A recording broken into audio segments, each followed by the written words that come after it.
नमस्कार साथियों, स्वागत है आपका अपने channel law study with Chamoli में। साथियों, आज हम बात करेंगे लेबर एंड इंडस्ट्रियल लॉ में फैक्ट्री एक्ट के बारे में। तो समझते हैं फैक्ट्री एक्ट क्या है।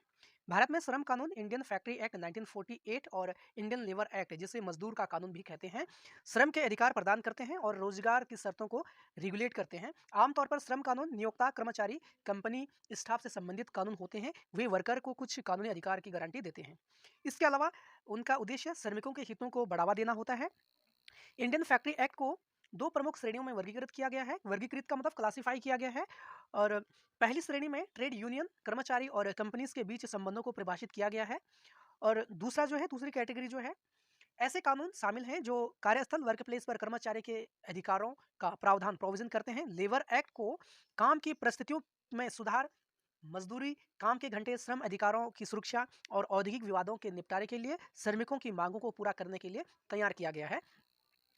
श्रम अधिकारों और कार्यस्थलों पर भारतीय कानूनों को श्रम और रोजगार मंत्रालय, ministry of labour and employment द्वारा रेगुलेट किया जाता है। श्रमिकों और रोजगार के अधिकारों से संबंधित प्रमुख भारतीय कानून इस प्रकार से हैं: औद्योगिक विवाद अधिनियम 1947, बोनस एक्ट 1965, वेज एक्ट 1936, बाल श्रम निषेध व विनियमन अधिनियम 1986, ट्रेड यूनियन अधिनियम 1926, मातृत्व लाभ अधिनियम 1961 का है, फैक्ट्रीज एक्ट 1948 का है, समान पारिश्रमिक अधिनियम 1976 का है, कर्मचारी राज्य बीमा अधिनियम 1948 का है। इसको हमने थर्ड सेमेस्टर में भी पढ़ा था।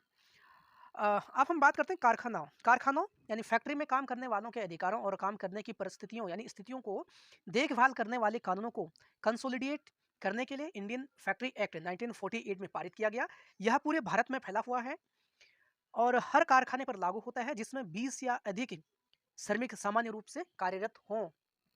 इंडियन फैक्ट्री एक्ट 1948 की धारा 2M के अकॉर्डिंग कारखाना का मतलब है कोई भी परिसर जहां 10 या अधिक आदमी बिजली की सहायता से चल रही किसी भी निर्माण प्रक्रिया में काम कर रहे हैं, या जहां 20 या उससे अधिक श्रमिक बिना किसी बिजली के पावर की सहायता के काम कर रहे हैं।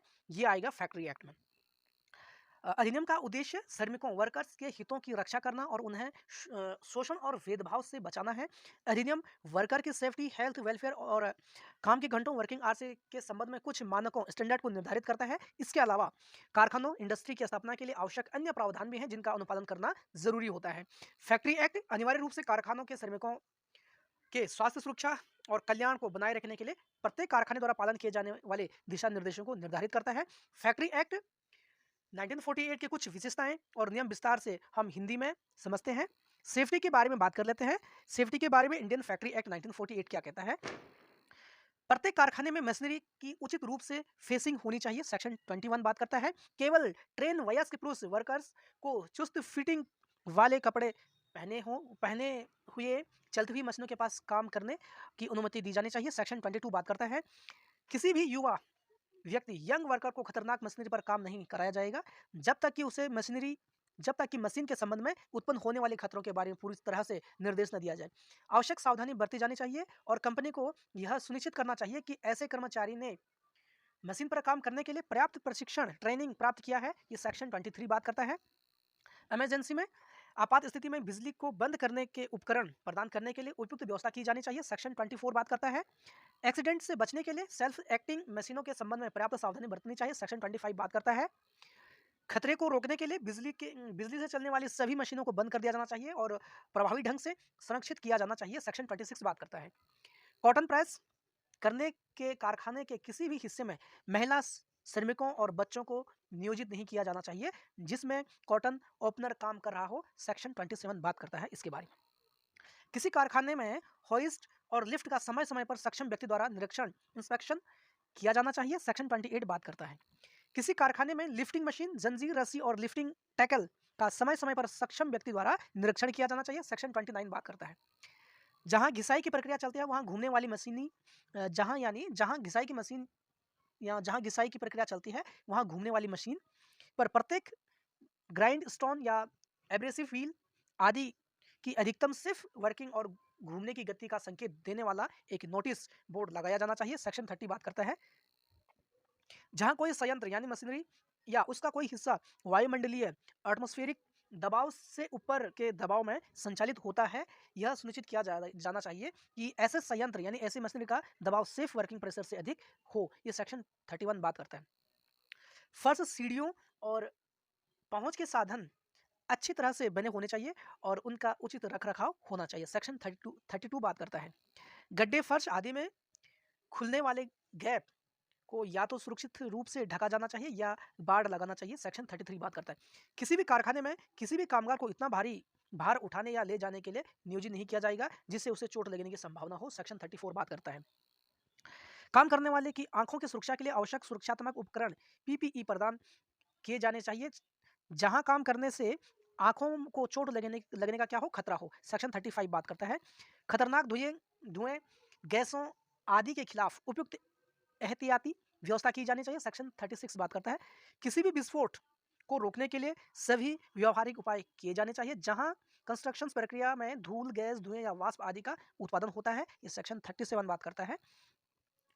आग के प्रकोप और उसके आंतरिक और बाह्य दोनों तरह के फैलाव को रोकने के लिए हर संभव उपाय किए जाने चाहिए। सेक्शन 38 बात करता है।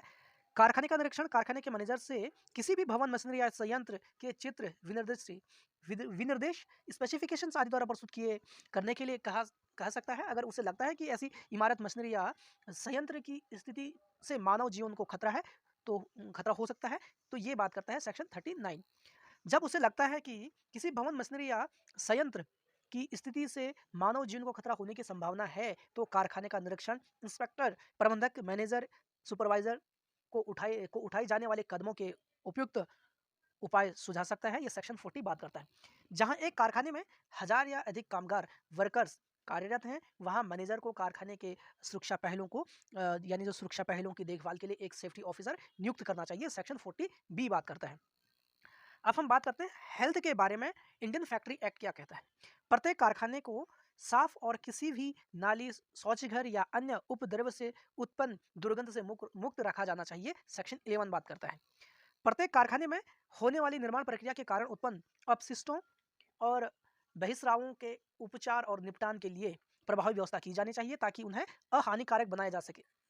सेक्शन 12 बात करता है।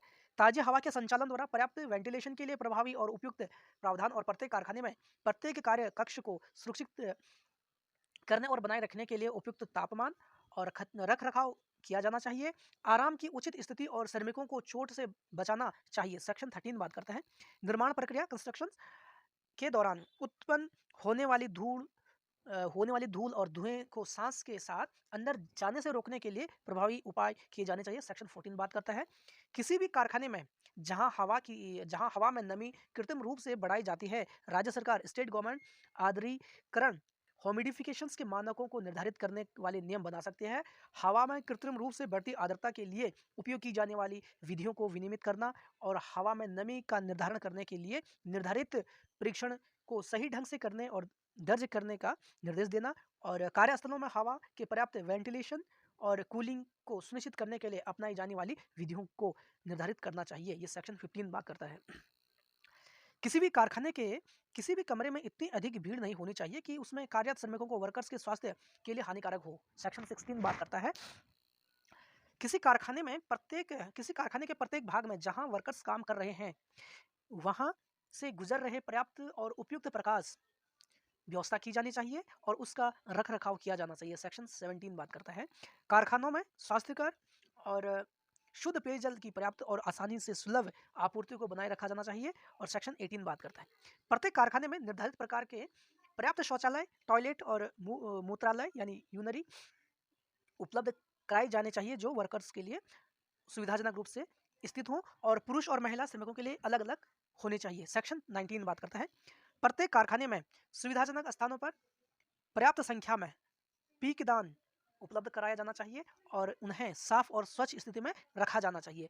तो आज हमने ये सेक्शन 20 में बात करता है। तो आज हमने बेसिक इंट्रोडक्शन समझा फैक्ट्रीज एक्ट का। इसके आगे हम बात करेंगे वेलफेयर के बारे में। वेलफेयर के बारे में इंडियन फैक्ट्री एक्ट क्या कहता है।